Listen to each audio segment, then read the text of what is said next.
ఖర్చు పెట్టేసావు. రే నిన్ను ఏమండి ఇక్కడ ఏమన్నా డబ్బులు తీసిండ్రా? నాకు కథం.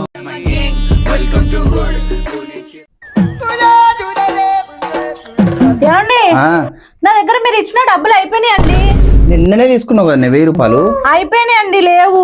సరే అయితే నేను ఒక మంత్రం చెప్తా, ఎప్పుడు చూసినా ఫుల్ డబ్బులే డబ్బులు.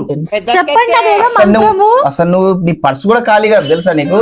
చెప్పండి అదేదో. అయితే నేను చెప్పినట్టు చెయ్యి, సరేనా? కళ్ళు నిలబడు, కళ్ళు మూసుకో, పర్సు పక్క పెట్టు, పర్సు పక్క పెట్టు.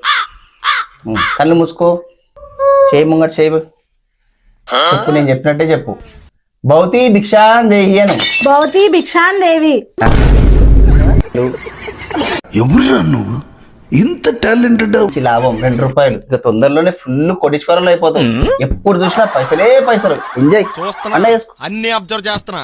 నాకు 100 రూపీస్ ఇవ్వవా? నా దగ్గరనే డబ్బులు లేక నేను ఒకరి దగ్గర అడక తింటే నువ్వు నా దగ్గర వచ్చి అడక తింటావేంరా?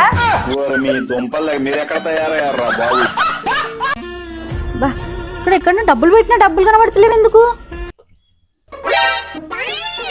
ఏమండి ఇక్కడ ఏమన్నా డబ్బులు తీసిండ్రా? డబ్బులు నేనే తీసిన అంటే మస్తు కొడుతుంది.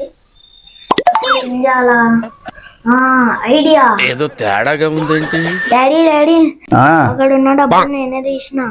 ఎందుకు తీసినావురా? ఐస్ క్రీమ్ కొనుక్కున్నా.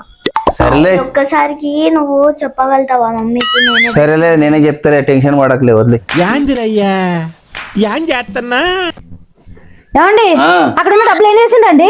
సరేలేవే, నేనే తీసినలేవే, 50 రూపాయలే కదా.